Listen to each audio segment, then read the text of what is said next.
Okay, let's get into your reading, Pisces. Okay, are you ready? Because there is a person that is going to come into your life very quick, very fast, and you are going to be just flabbergasted. You'll be like, wait, what? Really? Right now? Are you sure? I have manifested that this reading only finds those that it is meant for at this time. So if you are here, I really don't believe that it's a coincidence. I believe that you are here because you are lucky. This message is for you, and it is divine timing. Okay, I want you to claim this energy. Comment down below. It is divine timing. Comment that down below. Seal in the energy. Invite this energy into your life. Okay, I need you to claim it. Remember, everything is energy. In order to be able to receive, we must be willing to give. So give a comment, like the reading, and do subscribe to seal in the intention of this. Because I am telling you, there is a person coming towards you that you will like, that you will respect, that you will find so attractive in their mind, in their thinking, in how they present themselves, in how they talk, in how they come, across. You will feel connected to them. You will feel drawn to them. You will feel excited by them and what they have to offer and what they say and what they do and how they are. You will feel genuinely so excited and just really fulfilled. Really fulfilled. And I want to sit with that word unexpected for a second, okay? Because it's the whole heart of this message. You are not out there searching for this right now. A lot of you have actually stopped looking, and some of you made peace with the idea that maybe this part of your life was just quiet now, and that is exactly why it lands the way it does, okay? The good ones almost never arrive when you're braced for them. They arrive in the middle of an ordinary week when you'd finally stopped bracing at all. The Six of Wands. The Six of Wands here shows a person coming in with serious intent, someone that wants to be with you, someone that wants to progress things with you. And for some of you, you might have someone on your mind where you're like, you know what? I have a person on my mind. And if you really like that person on your mind, it is this person.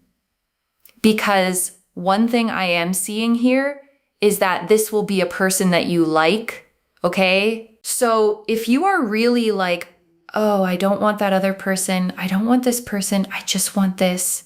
You will get this. You will get that you really want, okay? I'm telling you, it's almost like your true deepest desire will manifest. And the Six of Wands shows a rider on a white horse, okay? A laurel wreath on their head and a laurel tied to their staff. A crowd walking alongside them. This is the victory card. The card of someone arriving already crowned. Someone who has decided and is on their way. And that's the energy of this person, okay? They're not coming toward you unsure. They're coming toward you having already made up their mind about you. And I want you to notice how different that is from what you might be used to, okay? A lot of you have dealt with people who wanted you tentatively, who kept one foot out the door, who needed convincing at every stage. This is not that, okay? This is someone who shows up already sure. And I want to name why that changes everything, okay? Because certainty at the start is what prevents 90% of the pain later. The connections that hurt you before were usually ones where someone was ambivalent, where you spent your energy trying to convince a person to want what they only half wanted. And that's an exhausting way to begin anything, okay? Because you never get to relax into it. You're always slightly auditioning, always slightly proving your case. This person arrives with their mind made up, okay? Which means you get to skip all of that. You don't have to earn your place. You don't have to sell yourself. You just get to be there, already chosen from the very start. And trust me, not everyone will see this reading.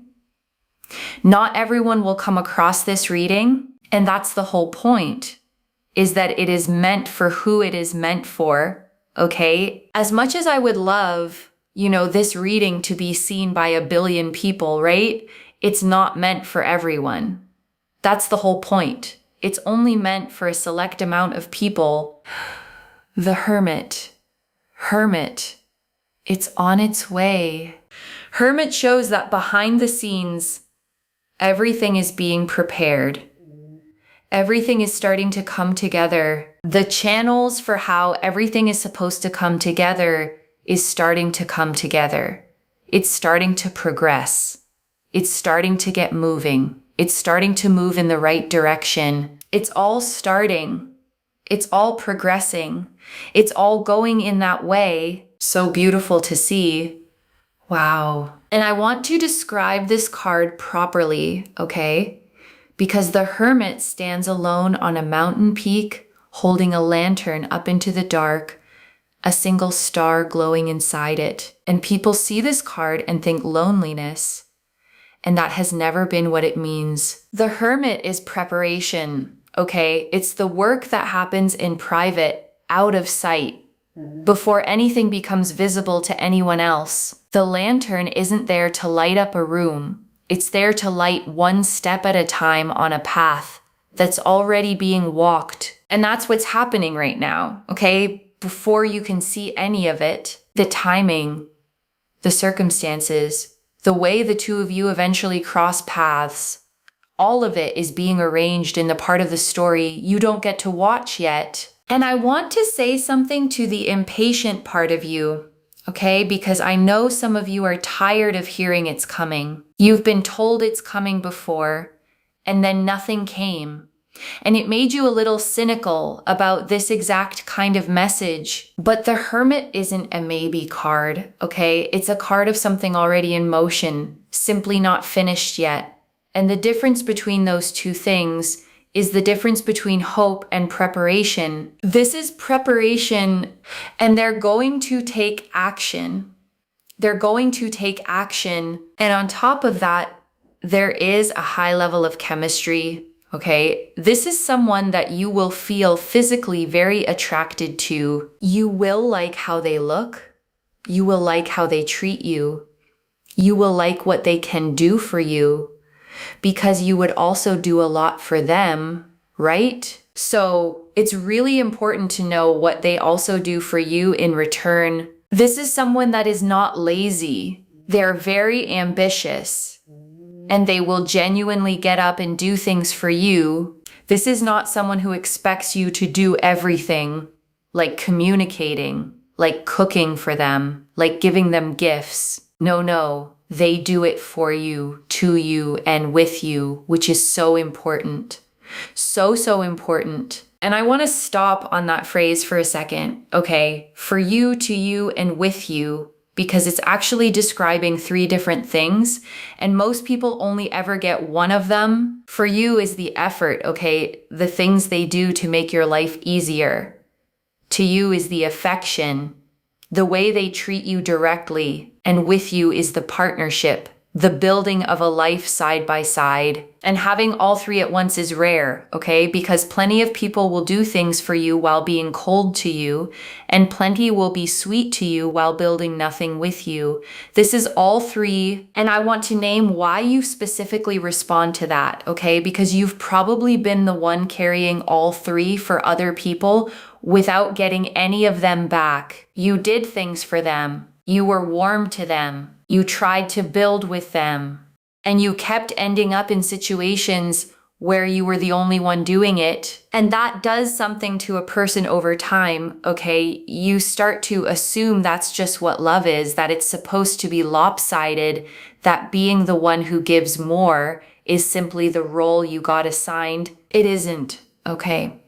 And this person is the proof, because for the first time, the effort is going to be mutual. And mutual is going to feel almost strange to you at first, simply because you're not used to it. This is not someone that sort of abandons you. No one has time for that, okay? Really, no one has time for that. Trust me, I know that you don't have time for that either. This is not someone that's going to abandon you, because once they're locked in, they're locked in. Once they're committed, they're committed. And I want to name why that word abandon is landing so hard for some of you, okay? Because it's not a random word to hear. It's the specific fear you've been carrying. And the reading knows it. The Five of Wands. Now, I do believe that you've been hurt in the past before. We have got here the Five of Wands. You've been left out. You felt abandoned. And you've dealt with people who have abandonment issues, okay, and then they abandon you because they think you're going to abandon them when actually they abandon you because of their own thinking. And the Five of Wands shows 5 figures all raising their staves, okay? And if you look closely, none of the staves are actually landing on anyone. It looks like a brawl, but it's really just chaos. A lot of movement and noise with nobody actually connecting. And that's what those old situations were, okay? Not real fights about real things, just people swinging out of their own fear and you standing in the middle of it, wondering what you did wrong. You did nothing wrong, okay? You were caught in somebody else's panic and you mistook it for something about you. You have been hurt before. However, you have not let that define you. And I think that is your strongest, that's like the strongest thing, about you is that you don't let failure define you. It hurts. And you think about it. And yes, you can cry over it, but you don't let it define you. Like that isn't who you are. And you know that. You know that. You know that what is all about you is the fact that you work really hard. You put a lot of effort into people. You try your best. You give a lot of time, energy, and effort. And you know that that is what defines you. Your character defines you in terms of how much you are willing to go, right? But what doesn't define you is how people treat you. And you're starting to realize that more and more and more.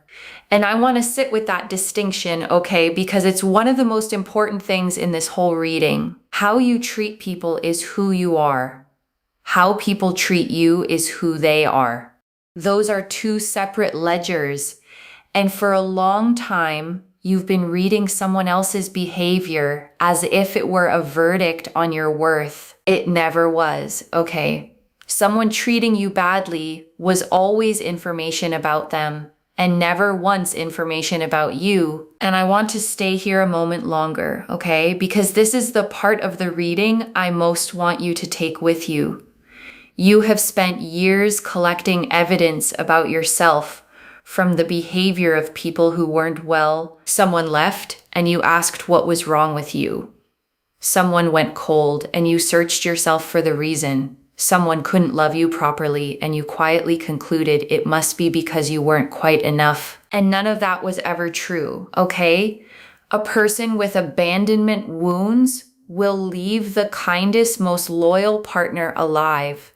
Not because of anything that partner did, but because staying felt more frightening to them than leaving. So please stop holding their exits as your report card, okay? They were running from their own fear. And you simply happened to be standing there when they ran. And one thing here is that you don't want to get hurt again.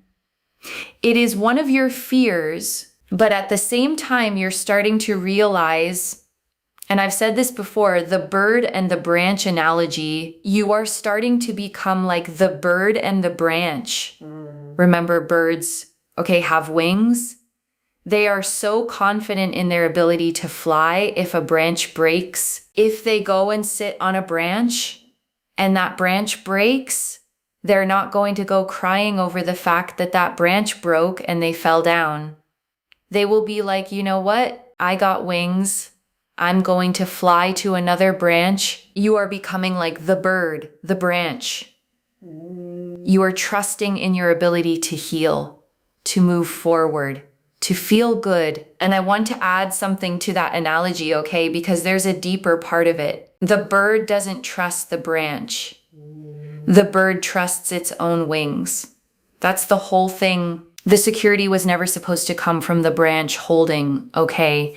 It was always supposed to come from knowing that even if it didn't, you'd be fine. And that's the shift that's happened in you. You stopped needing the guarantee, okay? And the second you stopped needing it is the exact second you became ready for something that actually lasts. Do I believe that this person is going to break your heart? This next unexpected relationship? No. But you will get into this mindset of, if something does go wrong, I know that I can get through anything. If something does go wrong, I will be able to move forward. I will be okay. I can bounce back from this.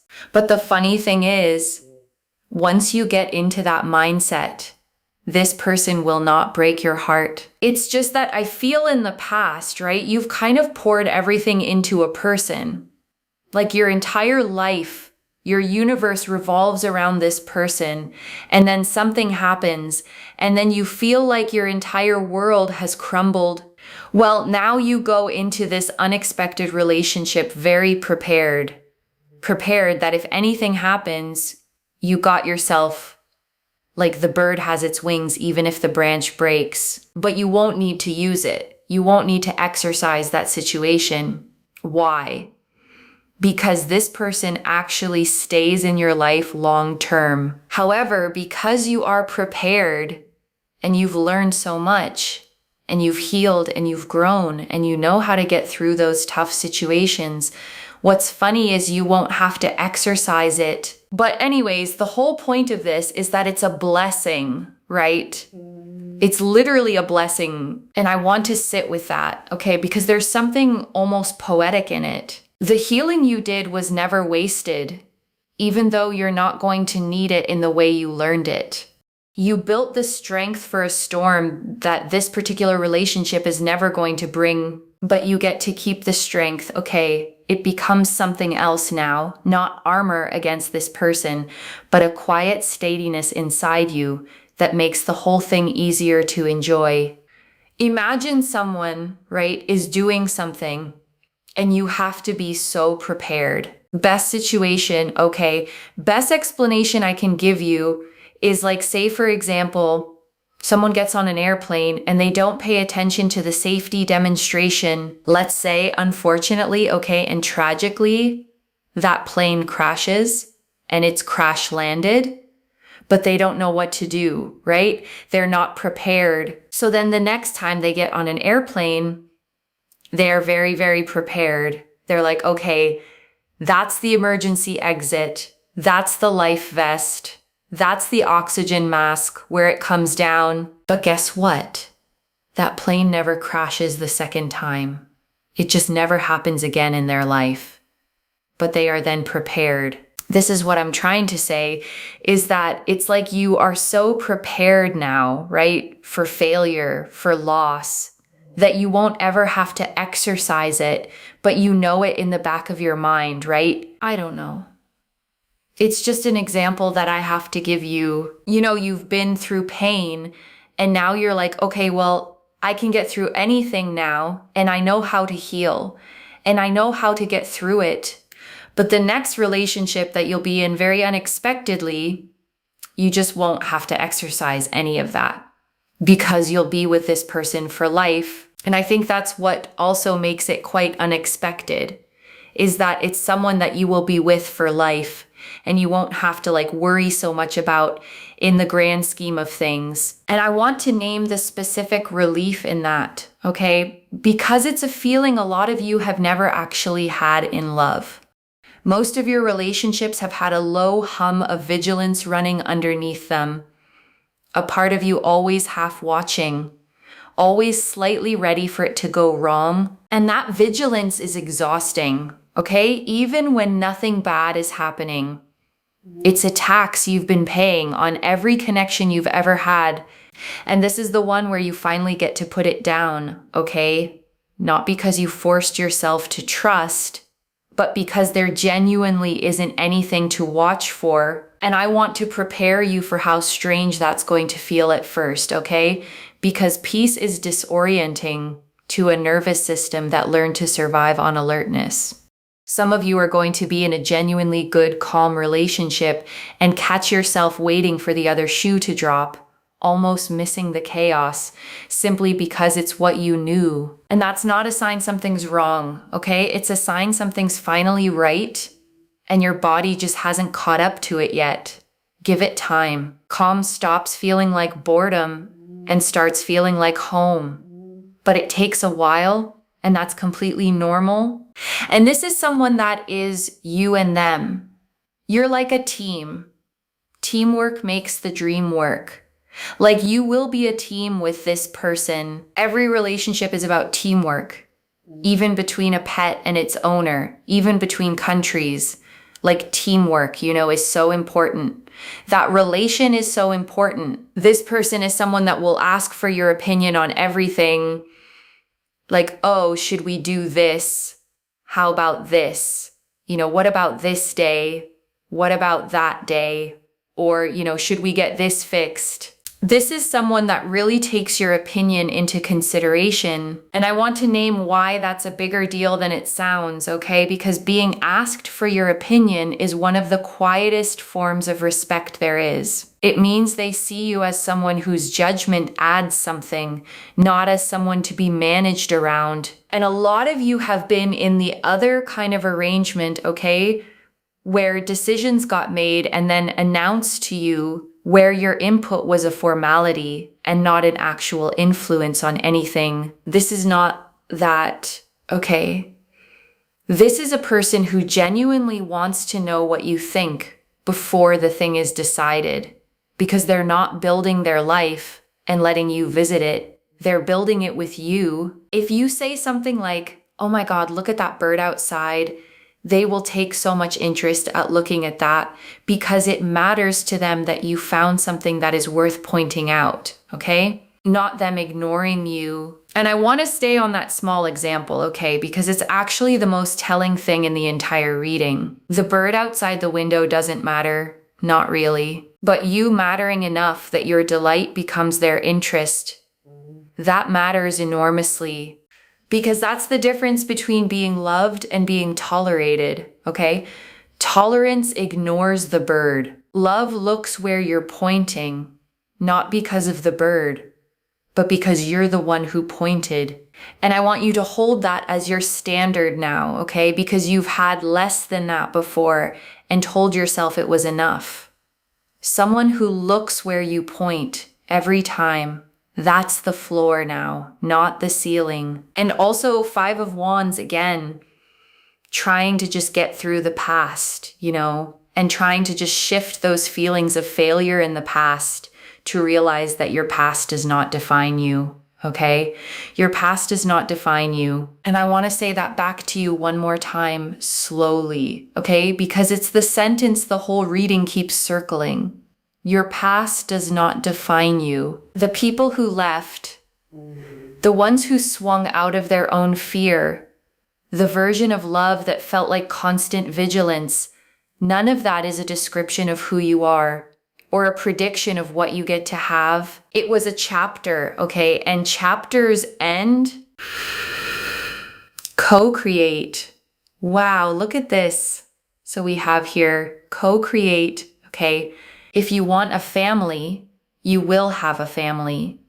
If you want children, you will have children. If you want, like a lot of love in that sense, it is absolutely there. It's not too late. And I want to say that line again, okay? It's not too late, because I think a specific group of you needed to hear exactly that. And you felt it land in your chest when I said it. Some of you have been quietly grieving a timeline, okay? A version of your life you thought was supposed to have happened by now, and you'd started to believe the window had closed, and this card came out to tell you it hasn't, okay? Co-creation is the card of building something new with another person from scratch, together, and it does not arrive on anybody else's schedule. And I want to say something specific to the ones counting years, okay? Because I know some of you are doing the math right now in the back of your mind, measuring how much time you think you have left for the life you wanted. And I want you to put the math down for a second, okay? Because that particular arithmetic has never once been accurate. People meet the love of their life at every age there is. People start families on timelines that would have terrified their younger selves. And it works out beautifully anyway. The calendar in your head, okay, the one that says it was supposed to happen by now, you inherited that from somewhere. It was never a real deadline. It was just a story about when things are meant to happen. And stories can be wrong. This card is telling you yours was, okay, in the best possible way. We have here co-creation. This is going to be an unexpected relationship because it's one that is going to last for life. It is one that can allow you to have your own family, and it is one that is going to be for the long term, which is why it's unexpected, because it just comes together so beautifully. And I want to explain why the word co-create matters more than just family, okay? Because it's telling you something about the shape of this whole thing. You are not being handed a finished life to step into. You're being given a partner to build one with. And those are completely different, okay? Stepping into someone's finished life makes you a guest in it. Building one together makes you an equal in it.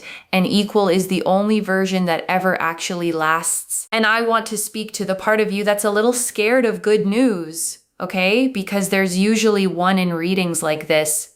Some of you have been disappointed enough times that hope itself now feels dangerous. Like letting yourself believe it is just setting up the next fall. And I understand that completely, okay? But I want you to notice something. The bird doesn't refuse to land on branches because one broke before. It still lands. It still rests. It simply carries the quiet knowledge that its wings work either way. That's the invitation here, okay? Not to protect yourself by expecting nothing, but to let yourself land fully, knowing you're safe now no matter what. And I want to prepare you for how this actually shows up, okay? Because the word unexpected keeps coming through, and I don't want you missing it while you wait for something dramatic. It's going to feel ordinary at first, okay? It might be someone you don't clock as significant right away, someone who arrives sideways into your life through a situation that has nothing to do with dating. And that's exactly why it works, okay? Because you won't have your guard up for it. You won't be performing. You'll just be yourself. And they'll fall for the real one instead of the version you show on purpose. And I want to name what your only actual job is here, okay? Because it's very small. Keep living your life. Keep saying yes to the ordinary things, the plans, the invitations, the rooms you almost don't bother going into, because unexpected things can only reach you if you're out where they can find you, okay? The hermit is preparing the meeting, but you have to actually be in the world for the meeting to happen. And before the final message, I want to leave a few things to actually hold on to, okay? The first, your past does not define you, loves. And this reading said it 3 separate times because you needed to hear it more than once. The people who left were describing themselves, not you.